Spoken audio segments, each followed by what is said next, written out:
Salut les raiders et bienvenue dans cette nouvelle vidéo. Comme on vous l'avait promis sur Instagram, on va donc maintenant vous tenir un petit peu au courant de tout ce qui se passe pour nous ces dernières semaines. Ça a été quelques semaines un peu difficiles. Ouais, ça a été assez intense. On va pas se mentir, on a fait face à plusieurs déconvenus, plusieurs imprévus auxquels on n'était pas prêt, qu'on n'avait pas prévu justement. C'est l'ascenseur émotionnel sur les dernières semaines. Oui, c'est ça. On est passé par tous les stades d'émotion. C'est ça. La première chose, c'est que la fin de notre visa arrive à grands pas. La fin de notre visa visiteur, donc qui se termine le 22 janvier. Donc il fallait qu'on trouve une solution avant de pouvoir... qu'est-ce qu'on fait à la fin de ce visa? Oui. On s'est posé plein de questions, on a fait appel à des juristes, etc. pour voir ce qui pouvait s'offrir à nous. Différentes options sur du court et du long terme. Du court, du moyen, du long, enfin à tous les termes possibles. Ouais. Donc il y a eu de très belles options, il y a des choses qui peuvent nous intéresser pour la suite, etc. Mais en tout cas à court terme, le fait est qu'il va falloir donc qu'on quitte le pays, comme on vous l'avait dit, ça c'est sûr. On vous avait juste pas dit ce qu'on allait faire parce que nous-mêmes en fait on le savait pas encore. Non, et on le sait toujours pas. Enfin... On a une petite idée, mais oui, c'est vrai que ça se rapproche vraiment. Mais en tout cas, ce qu'on peut vous dire, c'est qu'on sait qu'on va aller aux États-Unis, ça c'est sûr. On va traverser la frontière par la route. Donc pour rentrer aux États-Unis, la seule chose qu'on ne sait pas pour l'instant, c'est où on va, combien de temps on va, et comment ce sera avec notre van. Et ça, on va en parler juste après, parce qu'il faut qu'on vous parle du bus. Donc la première chose, c'est ça qu'on devait faire, c'est décider ce qu'on faisait donc au 22. Et nous, notre but, en fait, dans tout ça, en allant aux États-Unis, c'est de tout faire pour pouvoir revenir ensuite au Canada. Puisque c'est ça qu'on veut faire pour l'instant. Le but, c'était pas du tout rentrer en France, c'était pas du tout une option. En tout cas, aller en France, c'était pas du tout une option. Aller dans un autre pays, c'était pas non plus une option parce qu'au niveau des liquidités, par exemple, c'est pas quelque chose qu'on pouvait envisager. Donc, on a préféré faire le tour par les USA. Et en allant aux États, on s'est dit tiens, on pourrait se faire un petit road trip, on pourrait profiter de ça pour produire du contenu, peut-être découvrir de nouveaux espaces dans la région un petit peu du Maine, Massachusetts, New Hampshire, etc. Et puis voilà, donc on en est là en fait finalement. Oui, pour l'instant, on laisse évoluer un petit peu ce qu'on a envie de faire sur les prochains mois. On a envie que ce soit quand même cohérent avec Blando, puis avec ce qu'on a envie de faire au quotidien, de découvrir de nouvelles choses tout le temps en fait. Donc on est dans cet esprit.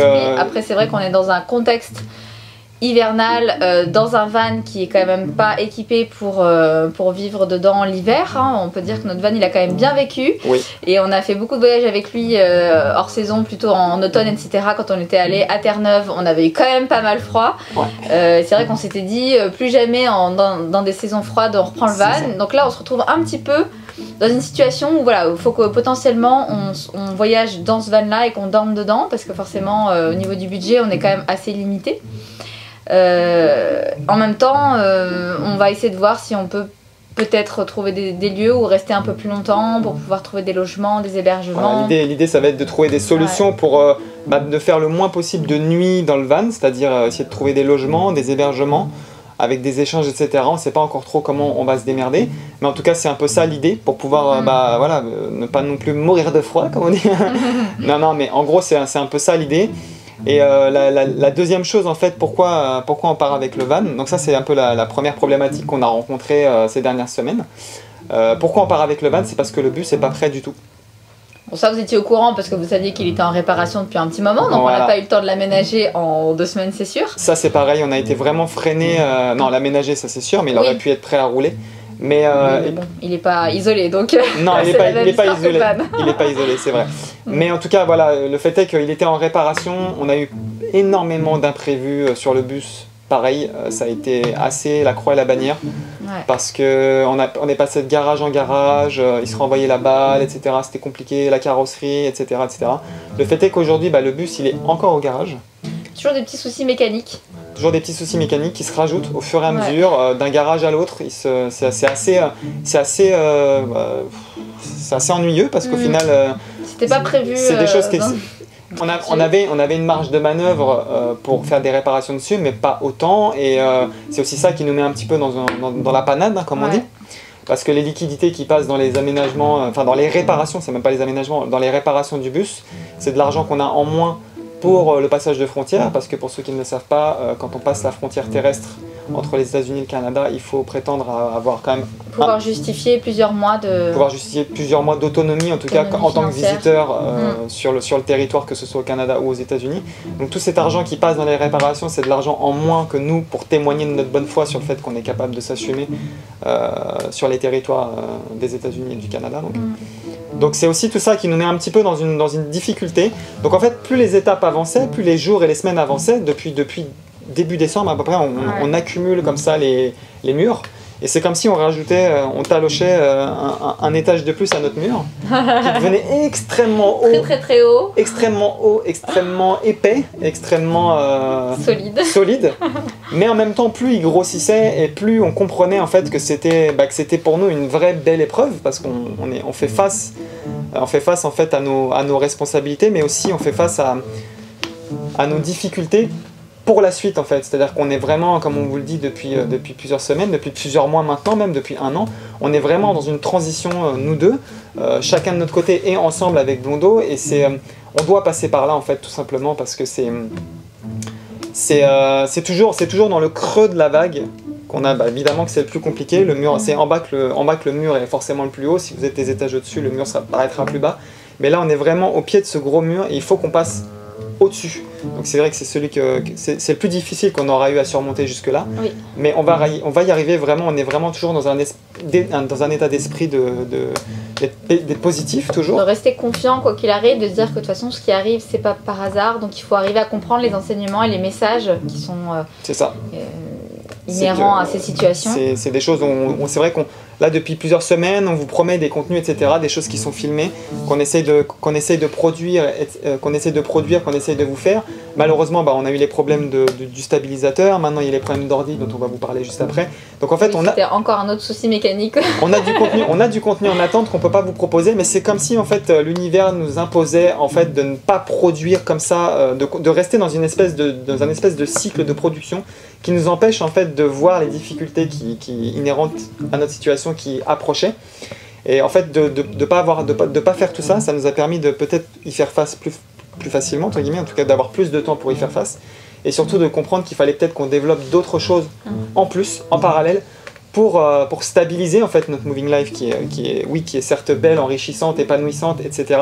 Mais on a besoin de stabiliser, de monétiser aussi notre activité. Et jusque-là, étant en statut visiteur, on ne peut plus travailler ici évidemment.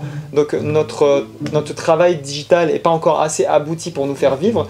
Donc il faut qu'on trouve de nouveaux moyens. Et c'est aussi ça, c'est le fait d'être face à ce mur, ça nous a fait vraiment un déclic. Ouais, on a ressenti ça. Ça nous a reboosté pour se dire oh là là, en fait là on est dans un cycle de partage, de dons, on donne beaucoup aux gens, on vous donne beaucoup à travers nos contenus, à travers nos médias sociaux, etc. Mais encore une fois, on retombe toujours un peu dans ce cycle-là aussi, c'est qu'on s'oublie et on oublie en fait l'essentiel qui est quand même que si on veut faire ça de notre vie vraiment à 100%, il faut à un moment donné, il faut qu'on revienne dans le monde, dans la matière et qu'on soit autonome et qu'on fasse de l'argent avec ça. Travail, etc., qu'on puisse gagner notre vie avec ce qu'on produit.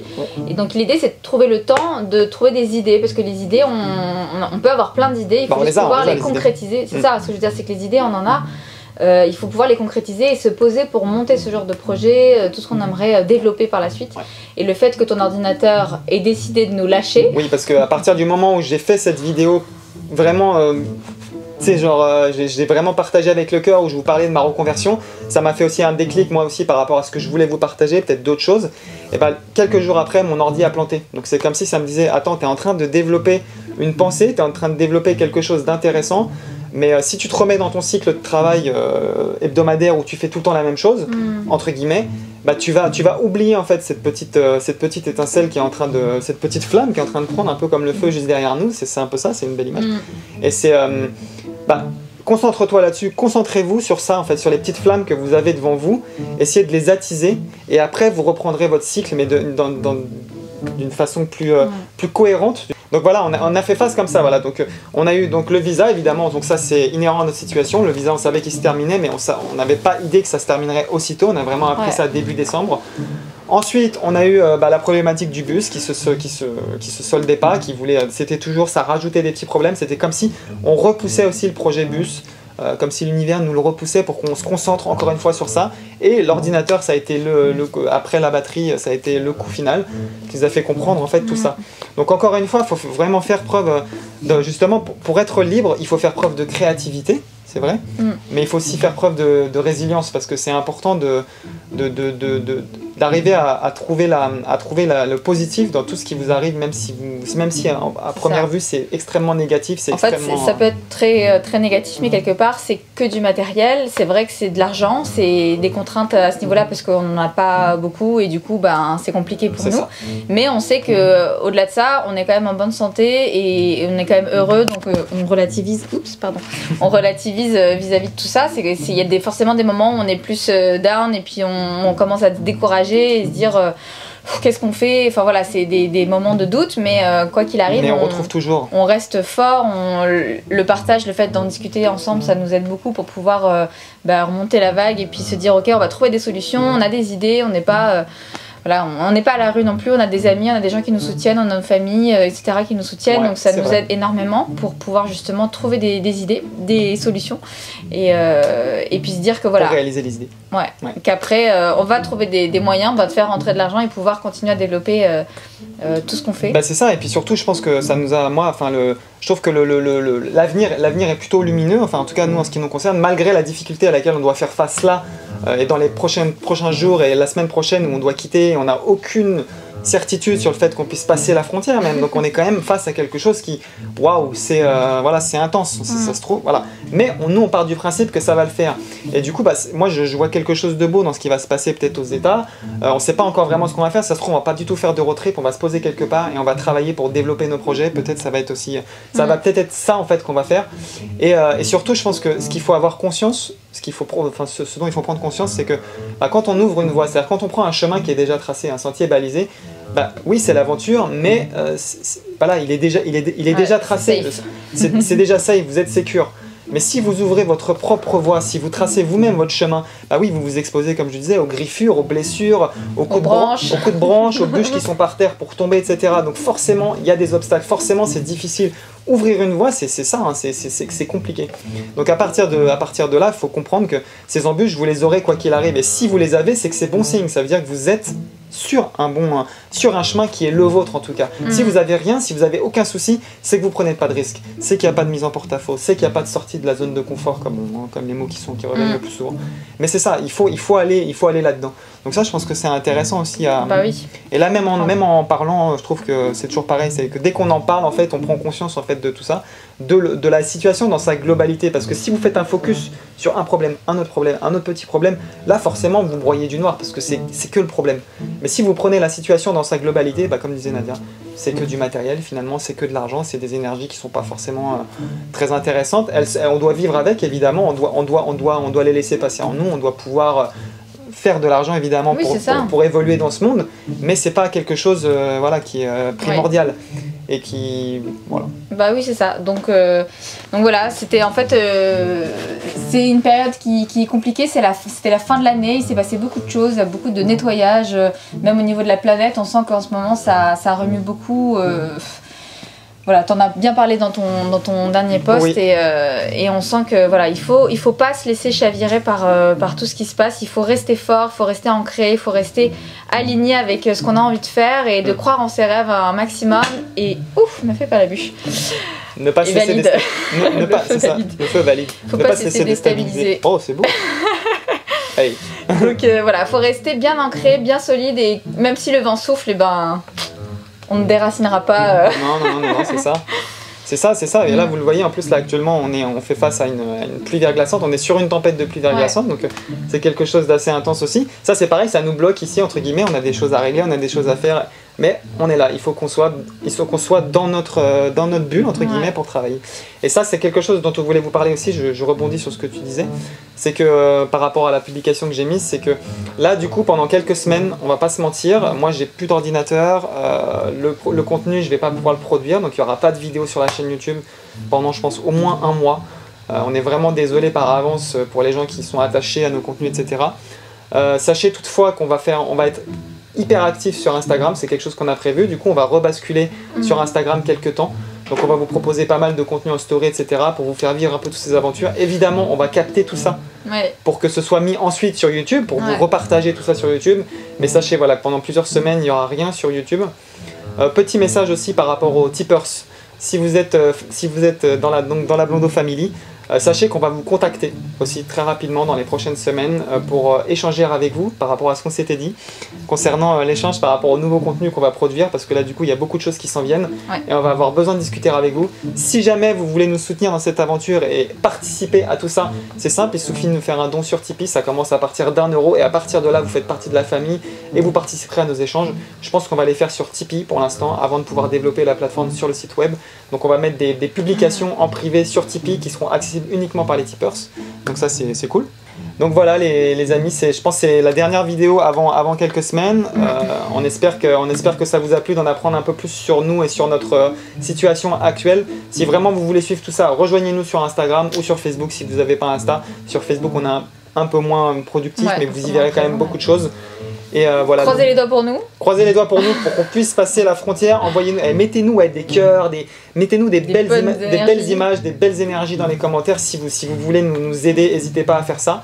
Et puis on se retrouve très bientôt ici, sur Insta, un peu partout où on peut. N'hésitez pas à nous envoyer des messages en privé si vous avez des questions, etc. comme d'habitude. Et puis on vous dit à bientôt. À très bientôt. On vous embrasse. Merci encore. Bye. Ciao.